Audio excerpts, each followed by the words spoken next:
So good day and welcome to this section. So we're going to be looking at a good clinical laboratory practice. So this program is powered by Pegasus Consultancy, and my name is Dr. Aliu Israel. Before that, let's look at quickly about Pegasus Consultancy. Some of us are familiar with our program and projects, while some are getting to know us. So Pegasus Consultancy is a consultancy and training arm of Pegasus Limited, a quality-oriented organization that is registered in Nigeria with its Corporate Affairs Commission in 2018, registered with the International Society for Quality and has affiliation with other training bodies.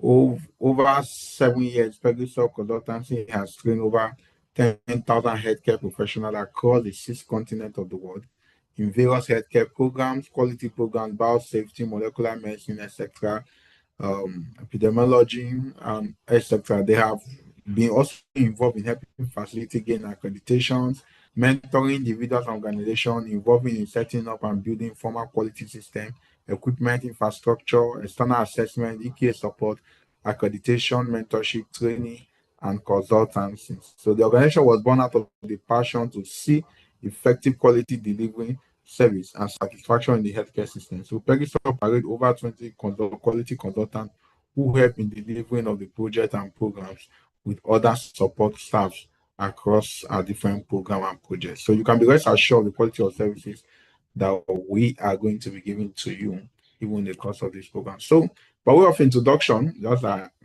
what is good clinical laboratory practice? So good clinical laboratory practice concept is possessed in a unique quality as it embraces both the research and the clinical aspect of the good laboratory practice. That is the GLP. Now, the development of the GCLP standard encompasses the applicable portion of what the various code from the good laboratory practice to the clinical laboratory improvement amendment, which is CLIA.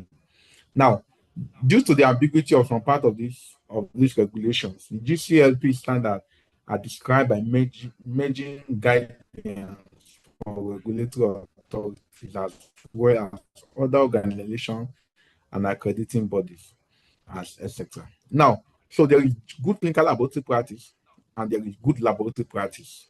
Now, good clinical laboratory practice are the minimal requirements that clinical research or routine laboratories should follow to ensure that the pre-analytical, analytical, and the post-analytical process are accurate and reliable.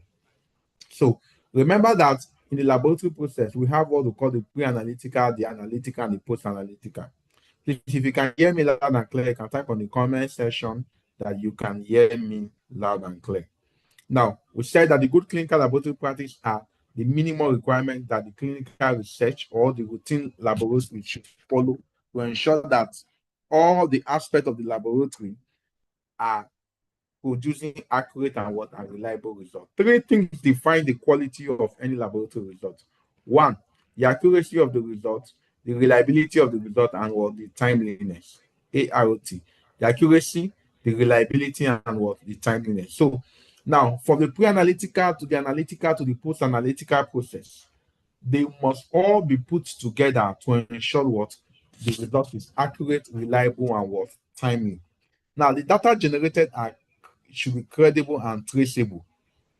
Now, the laboratory generates data to comply with the good clinical practice and other regulatory requirements. So, good clinical laboratory practice is that big umbrella that covers the requirement that both the research lab and the routine labs put in place to ensure that from the pre-analytical to the post-analytical gives us the desired result when it comes to accuracy, reliability, and the timeliness of the result. And including the data management should be credible and should be traceable. Now, GCP is a standard for the design, the conduct, performance, monitoring, audit, and recording of clinical trials.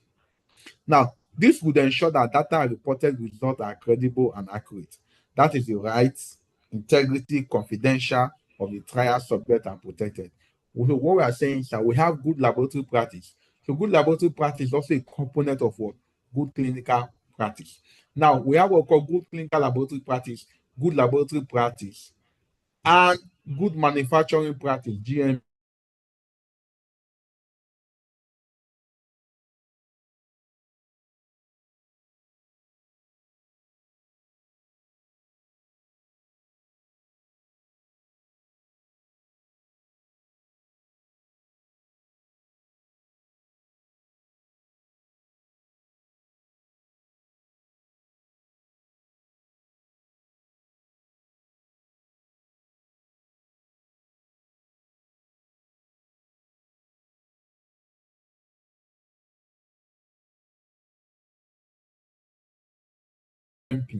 Now, the 12 have 8 principles of care.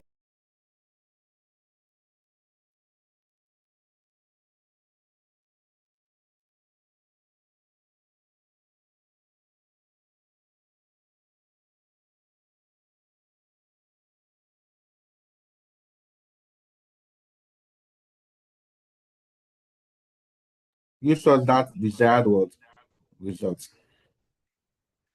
Now,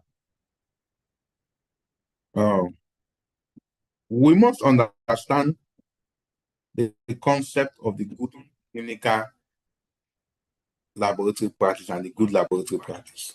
Now, when we talk about the good laboratory practice, it's an idea, attitude of carrying out laboratory work to meet international agreed standard. Are we communicating? So all the things we do from the pre-analytical to the post-analytical that help us to meet what international standard, that is known as what? Good laboratory what? Practice. Now, good clinical practice refers to a set of principles and guidelines that ensure that quality and integrity of laboratory data generated during clinical trials are up to the acceptable what? Practice. Why good laboratory practice now has to do with what we do within the lab to ensure what that the laboratory work meet what the best standard. And this has to do with one, accuracy and reliability of the test results, which ensure that laboratory procedures are performed correctly. Other things include data integrity, patient safety, and regulatory compliance. These are four major key things the good clinical laboratory practice ensure. One, the accuracy, reliability of the test results, the data integrity, patient safety, and regulatory what compliance. So, good clinical laboratory practice encompasses all aspects of the lab, including the 12 quality system essentials, laboratory management, personnel training, equipment calibration, quality control, sampling handling, data management, auditing, and monitoring. All etc. So every aspect of it must be put into consideration. Those principles that guide those things that help us to get a good result is known as what? Good clinical laboratory practice. Are we communicating? If that is well understood by you, please type on the comment section that is clear. So we normally say by following good clinical laboratory practice, you can type on the comment section if that is well understood by you.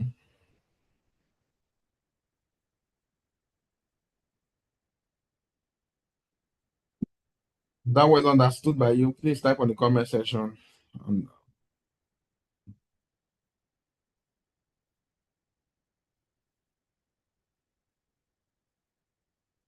okay.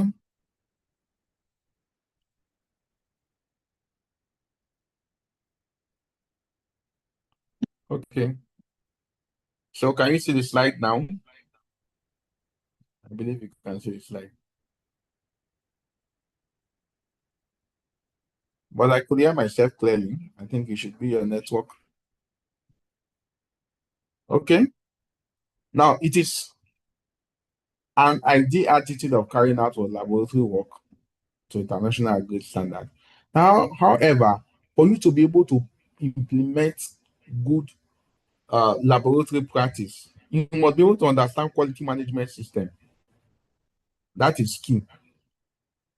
You must be able to do what? Understand what? Quality management system. Because these are many more at the basis of what good laboratory practice. They can never be a good laboratory practice if you don't understand what quality management system. Now, how is work planned? Under which condition is it completed? Is it monitored? Is it reported? The data generated should be easily verified. The process should be transparent, auditable. It should ensure that quality, traceability, reliability, and integrity of the data is being protected.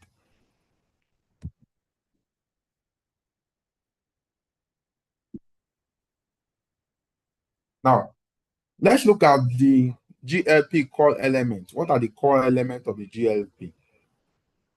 One, we talk about laboratory equipment, testing facility operations, that may where the lab, where the test is being done, the physical facilities, specimen transportation and management, personnel safety, organization and personnel, quality control programs, verification of performance specification, record and report, laboratory information system. It could be manual, it could be an electronic, the quality management system. All these are key areas that helps to strengthen the good clinical laboratory practice. If all these foundations are not put in place, you will not be able to produce what a good laboratory result that can meet both clinical and research what purpose. So the GCLP is that umbrella that help us to meet both what the laboratory, the routine or the clinical laboratory processes, and also research programs within the lab. Now let's look at what the standard of equipment. What are all some of all these things? We want to talk about standards. So first, there should be proper maintenance of all laboratory equipment, and it's necessary for our sale for that test to function with the manufacturer's what specification. So you should have a proper equipment what management program. That's why I said understanding of quality management system is key, because in the GCLP we tell you the principle. There you go. But in quality management system, we break those qualities, those essentials, into what an understandable tool, into small piecemeal for you to understand. So in GCLP, it's all about the principles. Tells you the principle of what to do. But the QMS, we not only tell you what to do, we tell you how to do it. Is that well understood? So there should be proper maintenance of all the laboratory equipment for the assay to function with manufacturer specification. There should be internal preventive maintenance activities, such as vendor providing maintenance repair for the laboratory equipment, in paramount in providing what and reliable results. Because when you don't have preventive maintenances and daily maintenance, a lot of us, some of the equipment, you just have this equipment, you just put there, you don't do your daily maintenance, you don't do your monthly, your weekly maintenance, your monthly maintenance, 3 monthly maintenance, your quarterly maintenance, your periodic maintenance, and your preventive maintenance. All these things has to be done. So there should be proper maintenance of the lab equipment so that the test can be able to what function properly with according to what the manufacturer specification. So we have all daily, weekly, monthly schedules. Preventive maintenance, such as record and calibration of air equipment, must be documented. So you must document all of them. As a follow-up, the laboratory director or whoever that is assigned to be in charge must consistently review, sign, and date all documentation at least monthly to establish an audit trail, so that when there's an audit, we can be able to show all these charts, all the preventive maintenance, all the daily maintenance that have been done and documented. The manager, the director should be able to review them at least monthly and file them. The lab shall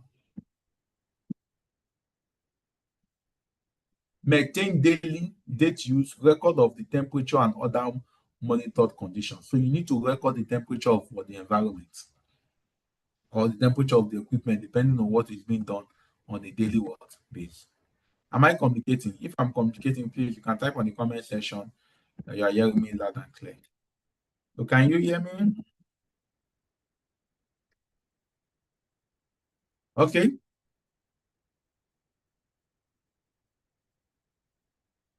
So that is first part of the first word component, which has to do with what? With the laboratory.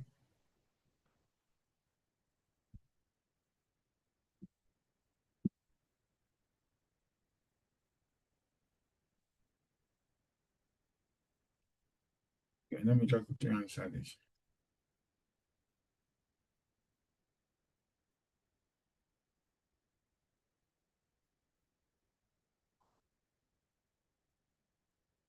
Okay, so let's talk about standard for test facility operation. Talking about the standard for that test facility operation now. Now, let's look at it. There should be standard operating procedures for maintaining consistency of the test performed. Every of your tests must, underline that word must, have what? SOP. It, including to, we are talking about testing now, but the standard is that every of your processes, every of your procedures must have what? An SOP.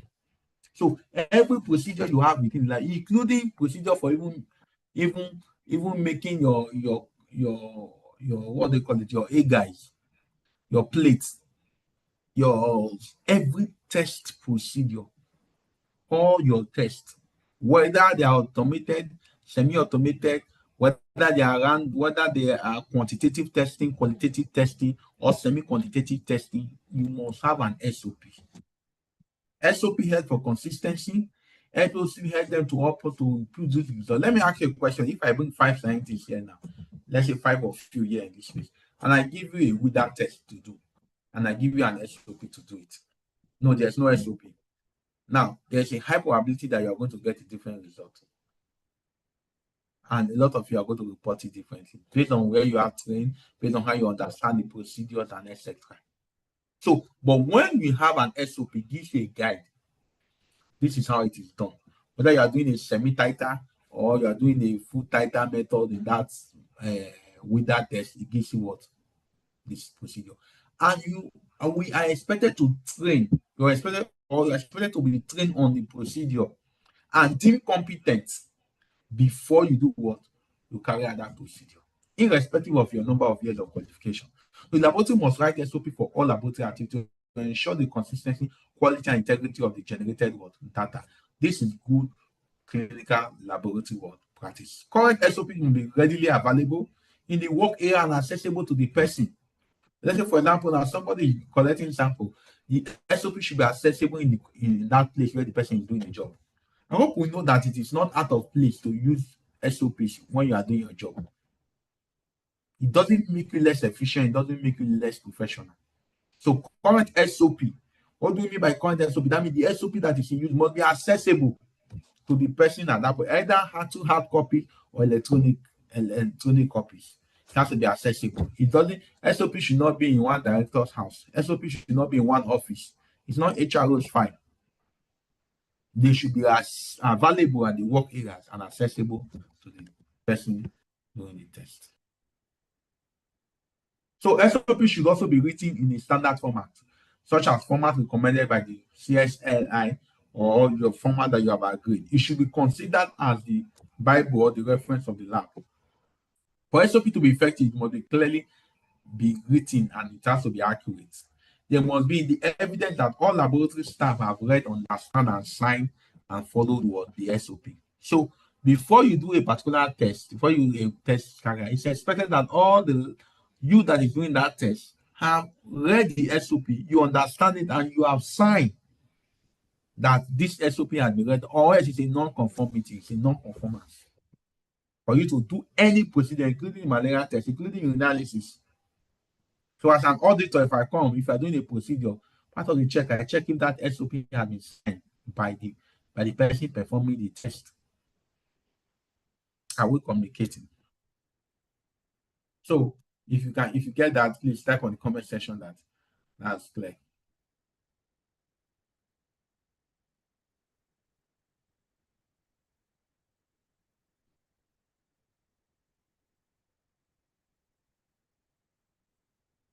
Okay. Yes, you're going to have a recap of the class. That's why we're here and just listening carefully to what we are saying. And you're going to go over to the recorded session over and over and again, listen to it, and also get to understand more as we do. However, if you have any question, you can type it on the comment section, and I'm going to address the question as we go. So now When we talk about document plan, the third component, talk about document control plan.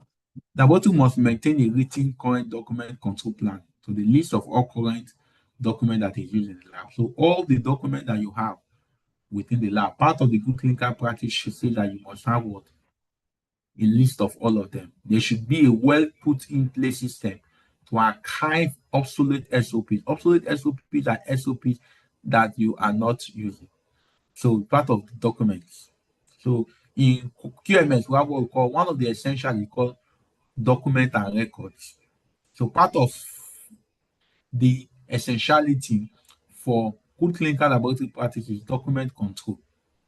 So SOP must be revised by the laboratory and director and supervisor, and either annually or biannually, depending on how you said you are going to be reversing it. So we are not expected to see obsolete documents within the workspace.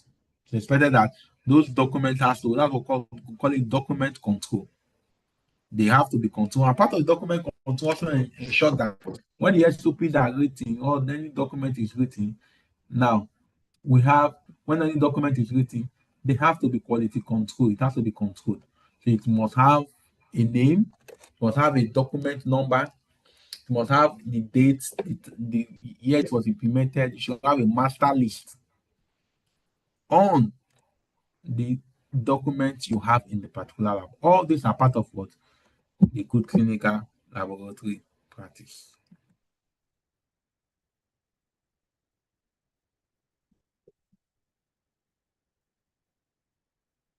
And let's look at the standard of physical facilities. Standard of what?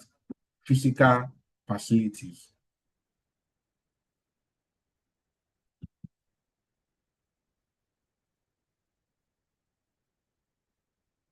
The laboratory facility must be designed in such a manner that the safety of the employee and the quality of work is not compromised. That is very, very important. That's the standard.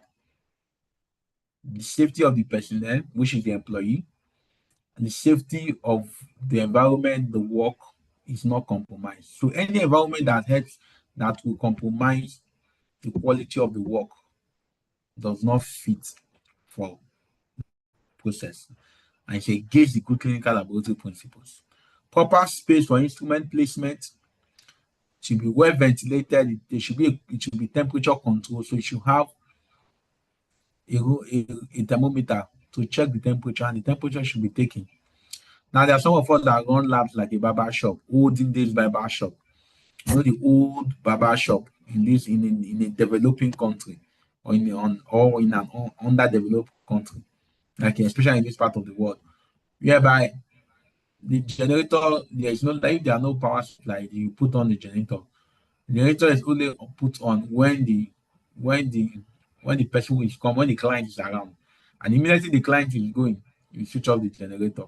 That's the old barber shop, the local old barber shop. So they must have adequate power, adequate electricity, or whether provided, or so that it keeps what a whole lot of things in place, in check. Proper space for instrument placement, ventilation, temperature control, operation must be available. One of the most difficult things in operating the labs in a developing country, on underdeveloped country, is operational issues, operational management. It includes a whole lot of power, logistics, supply chain, etc., management, workflow, and etc. The laboratory design must ensure that safety of the personnel when they are moving through the work area, working with the equipment and performing laboratory tests. So there must be safety in the design. So it's designed in such a way that it has to be safety. You know, we are talking about the principles.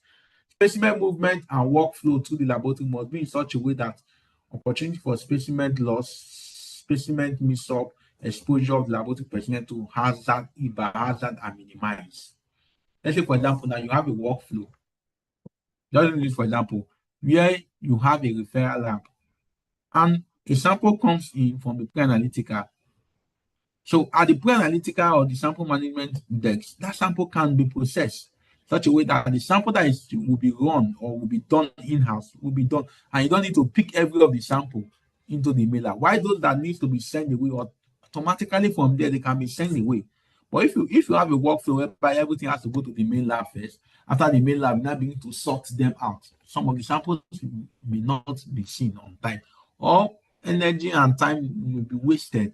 Productivity can be reduced, all because you need to sort the sample and get back and send the sample to the referral lab. So you can create a workflow in such a way that when the sample is being collected, it gets to the sample processing unit. Sample is processed. The one that needs to be worked within the lab is taken, while the one that needs to go to the referral lab is immediately separated aside. Then also laboratory personnel exposure to work hazard. Now, the laboratory design must account for equipment placement, proper ventilation, have a designated area for reagent storage, archiving of data, security, fire-proof, fire-resistant, fire protection environment with access to only authorized personnel. So in other words, the lab should have a should be controlled in such a way that you don't people who are not lab personnel do not have access. So call it control access to the lab. And now you're using a manual, you're using a digital one, whereby okay, you use a fingerprint, but the lab must only be accessible to only authorized what personnel. Somebody cannot come and greet you. And instead of person to stay at the waiting area, is coming to greet you in the lab because what? There's no what? There's no restriction. So we'll call it access control. So in a lab that does not have access control, it's also what? A non-compliance, non-conformance. So non-conformance is anything, any event that does not comply with the standard requirement. How many of us know the standard, the ISO standard for laboratory practice? ISO what? Please type on the comment section if you know the ISO standard for the medical laboratory practice. What's the standard? What's the ISO standard? ISO what? Please type on the comment section if you know the ISO standard requirement. I'm waiting.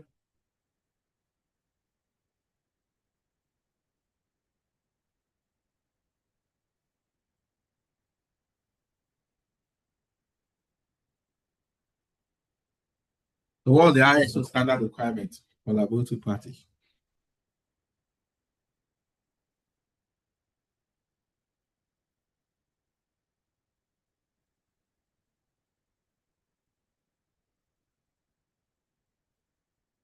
Okay, guess someone is typing. What is the ISO requirement for laboratory standard?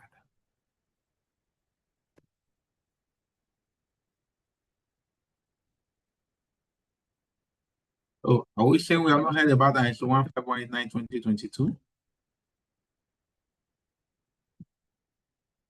ISO 15189-2022. That is what? The international laboratory standard requirement. So that's why for you to be able to understand it, for you to be able to comply, for you to be able to do a lot within the laboratory space, you must understand quality management system, laboratory quality management system, and ISO 15189-2022. If you don't understand it, you have not practiced it, then you are not a professional. So what makes us a professional is not the professional course, it's the ability to practice quality and excellence. It's like a Christian who does not have a Bible, or who does not know what the Bible is, or like a Muslim who does not have a Quran, does not know that. So these are the Bible, these are the standard. QMS is key to drive quality and excellence. The ISO 15189 is a standard requirement. Why not? If you don't have a big understanding about it, why not? We are here to guide you as regulatory consultants. You can register for our quality management system certification program. You can register for our ISO 15189 because it's a journey and it's an interesting one. It will change a lot about your career, a lot about your professionalism. It will change a lot about your perception. It will change a lot about the quality of your delivery when it comes to quality healthcare system. Okay, can you hear me loud and clear? Please, if you can hear me loud and clear, please type on the comment section that you can hear me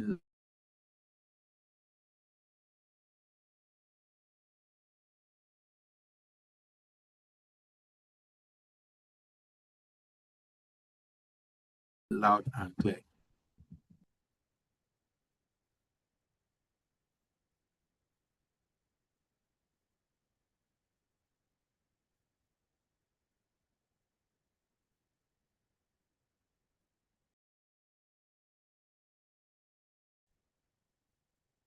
Okay.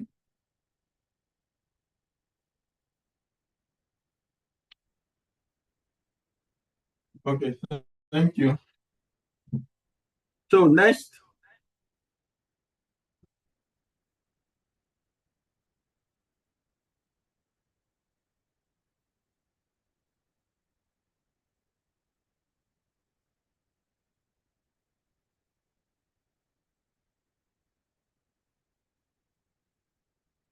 okay,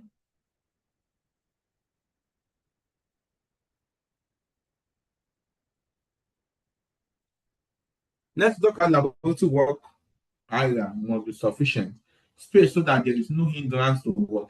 The laboratory work. Laboratory work must not be obstructed or unobstructed. So we talk about general space as part of what the good clinical laboratory practice.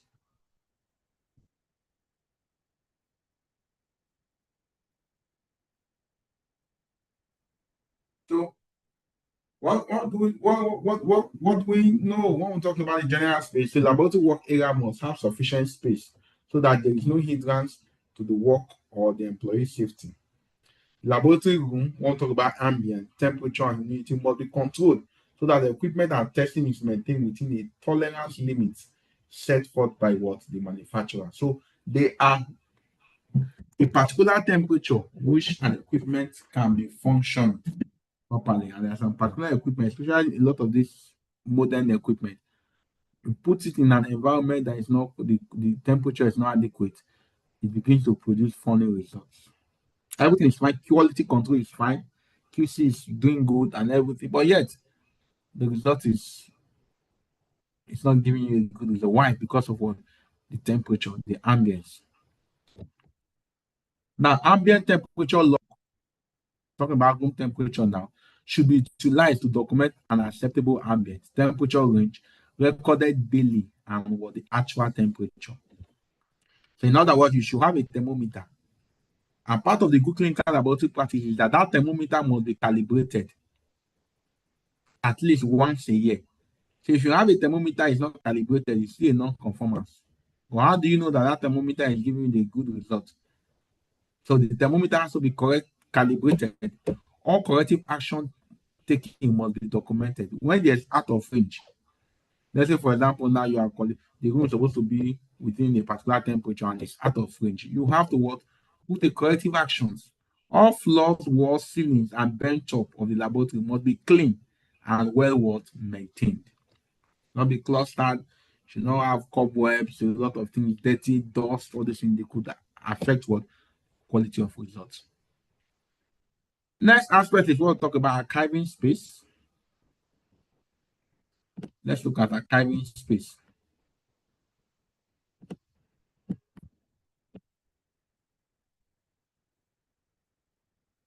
So the archiving space and storage space. So space must be allocated to the archiving of data in a secure, fireproof, preferred, fire resistant, or fire protected, at least preferred. Example, stored area where operational automated environment which is accessible only to only authorized persons. So you must have an archive room or a storage space where these document things can be stored, where rodents does not have access to, where it's only authorized person have the access to what to such place. This document may be archived either offsite or based on laboratory description that you can have an archive space somewhere or within or close to the compound, depending on how you want to achieve that. Then apart from that, you must also have SOPs for archiving. And you must also have policy. What is your lab policy when it comes to archiving of results? Let's say, for example, if you're and what we call your retention, there's also what to know retention. how long a document should stay within the system. If your retention policy state 5 years, so within the period you should have 5 years. After 5 years, it should be put in the archive room. If and you know the retention policy will determine the kind of the quality type of document. Let's say for example now we'll have some lab results. There are some lab results in 5 years, 10 years you can discard. But there are some, let's say for example, somebody's paternity profile. You won't say because your retention policy is 5 years and you can no longer have access to it, they will sue you. So such important information like that, you need to have a very long retention time for such what document. Am I communicating? Retention time period established by the laboratory or institution must meet or exceed the requirements set forth by the sponsor or the applicatory regulatory body. There must be an adequate furnished laboratory store with enough space, storage of reagent and consumables. There must be what? An adequate furnished laboratory store with enough what? Space. Am I communicating?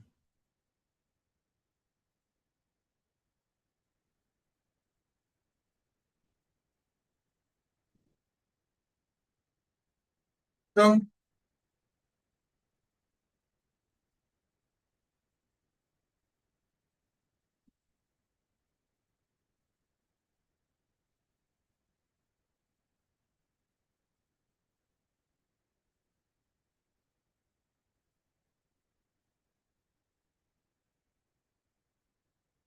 in continuation, look at general space, we look at archive space. So let's say for a molecular lab, we're doing this for molecular application work area. Part of the good clinical laboratory practice is that molecular application procedure within the laboratory that are not contained in closed system must have a unidirectional workflow. What's a unidirectional workflow? If you are working in a molecular lab, you know that you don't go back. So let's say from sample collection to the activation to extraction to the master needs to the amplification to the result. It has to be a unidirectional flow, like a one way. There is no room for returning back because if you come back, there could be contamination. You could end up contaminating the lab. So this must include steps for specimen preparation, as you can see, amplification, detection. Part of the specimen preparation include what? Extraction. Specimen preparation, amplification, detection, applicable reagent preparation to avoid contamination and mix up between what the test and also what control of what. Let's also look at standard for specimen transportation of what good clinical laboratory practice. Standard for what specimen transportation and management. Now, specimen transportation and management fall under which part of the lab process? The pre-analytical. Now, over 75% of the errors that happen within the lab space happen at the pre-analytical session. The pre-analytical session is not, it should not be left out. Specimen transportation and management is not a technician job. It's not a roadside job or where you can just get anybody and say, okay, let the person be there. The person has to have an understanding. But we have very few, especially in some part of the country here, developing country, we have very few people who have trainings on sample transportation, the IATA requirements. So something a lot of these NGOs that work field work, most of what they do is sample transportation and sample management, where you have a referral system that collects sample from field work. Let's say you are doing a research project, you collect sample from field work, you manage the sample, you collect, you prepare the sample, you sell the sample, and you transport to what? The referral lab. So it's a big business. Sample referral, go and read about it. Sample referral network. It's a big business. It's something that is a big deal within the laboratory space because it plays a critical role in the quality of what? Sample testing. Because if the sample is not well managed, at the end of the day, garbage in and garbage out. Let's say, for example, a sample that has been lyzed, or sample that was not properly collected, or was not properly spun, was not properly managed, or sample that has lost viability. Of what good is that sample? So you just waste of energy, waste of resources, a whole lot of that. Now imagine if a sample, let's say a sample that's for molecular testing is collected like in the country Nigeria, you have been sending to him South Africa, UK, US for testing. And at the end of the day, sample is not properly collected. They get to the lab and say this sample is no longer viable. You have wasted time, you have wasted energy, you have wasted resources. And in research, in projects, if you don't manage the specimen well, you may never get that subject. Imagine you going to remote areas just to for in a research project. I've done a lot of survey program and projects within the country and in a lot of states. You get to the remote test part. Sometimes we need to even cross sea, river to go and collect the sample. So imagine after collecting the sample, you're not properly managed and properly transported. Where will you see that subject again? Am I communicating? All these things, are they making sense to us? Please, if you can hear me and you understand what I'm saying, please type on the comment section that you can hear me and you understand what we are discussing.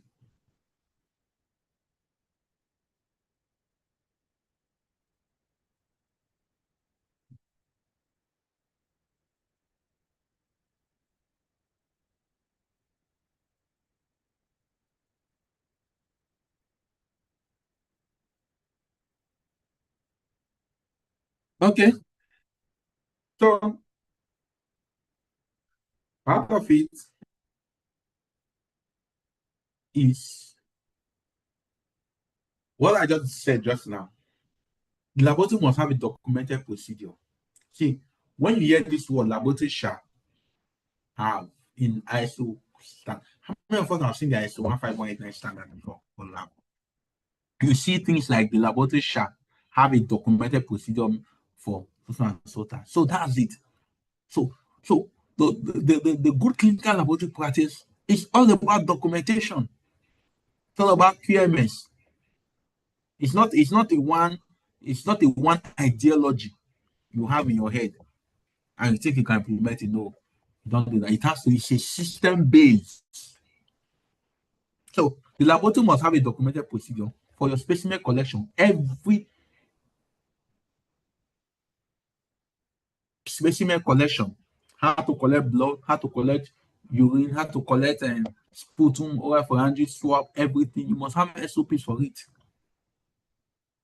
Where you collect it in different samples. But how many of us understand in sample collection what we know as order of draw, blood draw? We have order of draw. Go and read it. It's under sample management. Order of draw. It's part of what we do in our phlebotomy training. And it's part of if I'm interviewing people for phlebotomy or sample management, I think I must ask you the order of draw, because if you don't understand the order of draw, you're going to have you can end up contaminating what the sample. Let's say somebody comes in for like 15 different kind of tests. There's liver function, there's blood culture, there is the fasting glucose test, there is other tests, there's INRO test, etc. And all the sample bottles are there. How do you collect it? Which do you collect first? You think you can't just collect anyone. It's what we call order of draw. Please read it, and I'm going to ask you in our next class. Specimen collection, so there must be SOP for specimen collection, tracking, labeling, all these things, preservation, condition for transportation, storage, and processing of those samples. Must have what a standard operating procedures that guide it. Some labs will end up having things that we call pre-analytical manual. So the pre-analytical manual covers all the specimen collection, how to label sample. Oh, let's say for example now you talk about labeling. Is it good? Which is the best practice, to collect a sample before labeling or label before collecting? The question, do you collect the sample before you label or you label before you collect? Now, some facility can choose to label before you collect, some can choose. All depends on what your SOPs, but your guidance. But however, if you collect before labeling, there's an advantage and there's also a disadvantage. So that's why we review SOPs. For me, normally in my system, I prefer you labeling before what collecting. Now, if you collect before labeling, it's not bad, but there's a risk. But the question is that what is your SOP stating?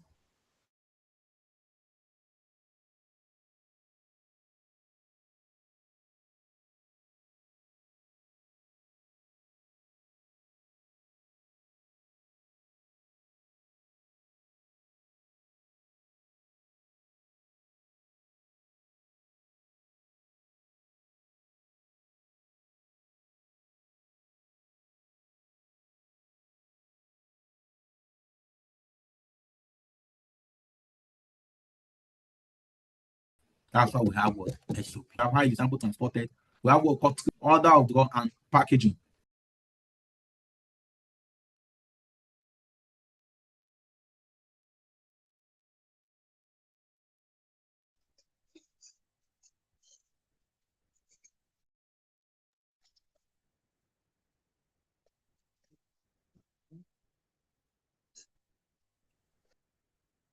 Okay.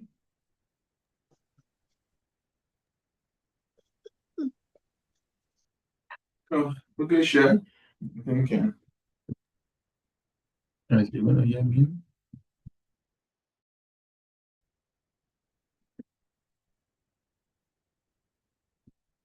Okay. Can you hear me now? Can you see my slide? I guess you can see my slide. Okay. So we'll talk about sample specimen collection, sample tracking, labeling, preservation, condition of transportation. And it's expected that part of the good clinical practice that people have to be trained on this. Getting a standard operating procedure is not good enough. It's part of it, but they have to also be trained.